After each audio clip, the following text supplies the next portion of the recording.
Imagina que durante una década el mundo de la música latina fue gobernado por el sonido del trombón, las historias de violencia en Nueva York y el mensaje social de la Fania All Star. Pero de repente todo eso se detuvo. Las calles de Harlem y el Bronx dejaron de ser la fuente de inspiración y los ojos del mundo se pusieron sobre las alcobas, las sábanas blancas y un sentimiento que muchos consideraron prohibido para la salsa, el erotismo. Hoy vamos a analizar una de las transiciones más polémicas de la historia, el nacimiento de la salsa romántica. No vamos a hablar solo de música, vamos a hablar de una guerra cultural donde los ídolos de la calle fueron desplazados por galanes que cantaban al amor. ¿Fue esta la salvación de un género que agonizaba o fue el inicio de su decadencia? Hoy le daremos el protagonismo a los hombres que lo cambiaron todo. Desde la trágica rebeldía de Frankie Ruiz, pasando por la voz nasal de Eddie Santiago, hasta el estrellato mundial de Marc Anthony. Prepárate porque la historia detrás de tus canciones favoritas tienen más sombras de las que imaginas. Para poder entender por qué tu radio suena como suena hoy, tenemos que hablar obligatoriamente de Frankie Ruiz, el papá de la salsa. En los años 80 la salsa brava estaba herida de muerte por el auge del merengue dominicano. Las disqueras estaban desesperadas. Fue entonces cuando Frankie, que ya venía de brillar con la orquesta de Tommy Olivencia, decidió que era hora de darle un rostro humano al género. Frankie Ruiz no era solo un cantante, era un fenómeno de masas. Cuando lanzó Desnúdate Mujer y La Cura, el impacto fue sísmico. Frankie tenía algo que los demás no mantenían, la maña y el sabor del barrio, pero le cantaba a la mujer de una forma que nadie se había atrevido. Él rompió el tabú del sexo en la salsa, pero visualicemos el drama detrás de la estrella. Mientras Frankie vendía millones de copias, su vida personal era un caos de adicciones y problemas legales que lo llevaron incluso a la cárcel. Esa dualidad entre el galán que enamoraba a todas y el hombre que se destruía a sí mismo le dio a la salsa romántica una mística que todavía hoy, décadas después de su muerte, nadie ha podido igualar. Él demostró que el público ya no quería historias de pandillas, quería historias de piel. Si Frankie Ruiz fue el que abrió la puerta, Eddie Santiago fue quien construyó el edificio completo, con un estilo de voz nasal que se convirtió en su marca registrada. Eddie Santiago llevó la salsa a los lugares más insospechados. Canciones como Lluvia, Todo Empezó o Qué locura enamorarme de ti no solo eran éxitos en las discotecas, eran fenómenos de ventas que superaban a los artistas de pop de la época. Aquí es donde los artistas toman el control total de la narrativa.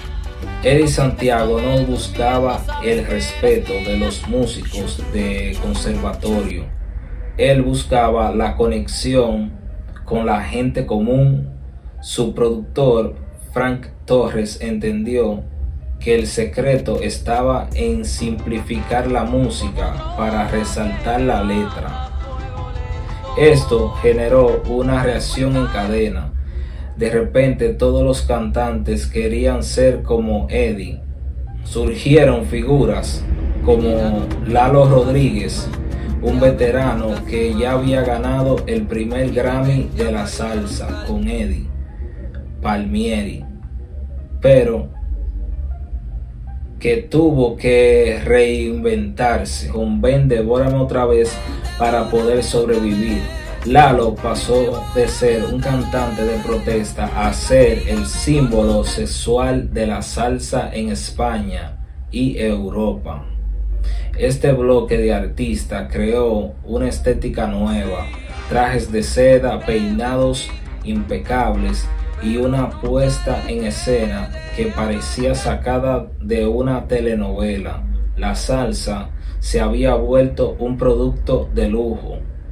Pero no todo era color de rosa. Mientras artistas como Willy González, Max Torres y Paquito Guzmán dominaban las listas del Billboard, los grandes maestros de la vieja escuela estaban furiosos. Imagina a Willy Colón o a Rubén Blades, que habían pasado años usando la música para denunciar injusticias sociales, viendo cómo ahora todo se trataba de hacer el amor. Fue en este ambiente de tensión donde nació el término despectivo salsa monga. El ataque de los puristas era feroz. Decía que la salsa romántica era una música sin hueso, floja y aburrida. Criticaban que los arreglos musicales eran siempre los mismos y que los nuevos cantantes no tenían la fuerza vocal de un Héctor Lavoe. Sin embargo, los números decían lo contrario.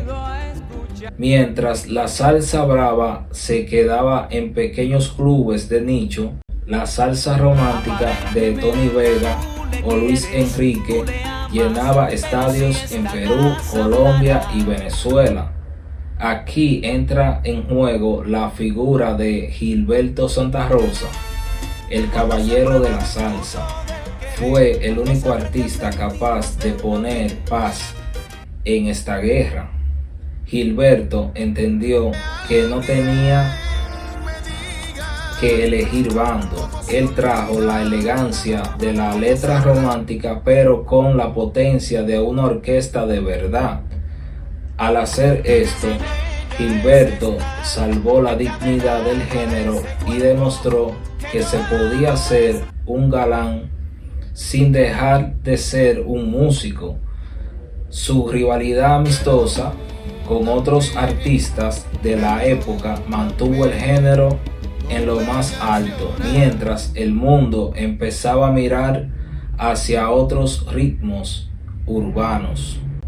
Llegamos a los años 90 y aparece el hombre que cerraría el círculo, Marc Anthony. Si Frankie Ruiz fue el inicio, Marc fue la cima absoluta. Lo interesante de Marc Anthony es que él no nació en la salsa. Él era un chico de Nueva York que cantaba música, dance y pop. Pero cuando escuchó Hasta que te conocí de Juan Gabriel, decidió grabarla en salsa bajo la producción de Sergio Jorge. El resultado fue una explosión que no se ha vuelto a ver. Marc Anthony le dio a la salsa romántica la calidad de producción de una estrella de rock, junto a otros grandes como Víctor Manuel, el sonero de la juventud. Crearon una nueva era donde la salsa ya no era solo para latinos, sino para el mundo entero. Marc Anthony se convirtió en la prueba viviente de que la salsa romántica no había destruido el género, sino que lo había globalizado. Sergio Jorge, como productor, fue el cerebro que modernizó los pianos y las percusiones para que sonara potentes en los sistemas de sonidos modernos. En este punto la salsa ya no era monga ni brava, era música pop tropical de exportación. Estos artistas no solo salvaron la salsa, la convirtieron en un imperio comercial que permitió que el ritmo de la clave no muriera bajo el peso del reggaetón años después. Al final del camino, la historia de la salsa es la historia de una supervivencia. Pasamos del barrio, de la voz, a la elegancia de Marc Anthony, y en el medio nos quedaron las joyas de Frankie Ruiz y Eddie Santiago. ¿Se perdió algo en el camino? Probablemente sí. La crudeza y el mensaje social pasaron a un segundo plano, pero a cambio ganamos un género que supo acompañar al pueblo latino en sus momentos de amor y desamor. La salsa romántica no fue el fin del género, fue su metamorfosis. Hoy, cuando escuchamos un clásico de los 80, no escucha música floja, escucha el sonido de una industria que se negó a morir. ¿Y tú? ¿De qué lado estás? ¿Eres de lo que todavía busca el golpe del trombón de los 70 o te quedas con el sentimiento de los 80 y 90? Déjame tu artista favorito en los comentarios y dime, ¿quién fue para ti el verdadero rey de esta era? No olvides darle like y suscribirte para seguir explorando los fenómenos que definen nuestra cultura. Nos vemos en el próximo análisis, aquí en Crónicas Urbanas.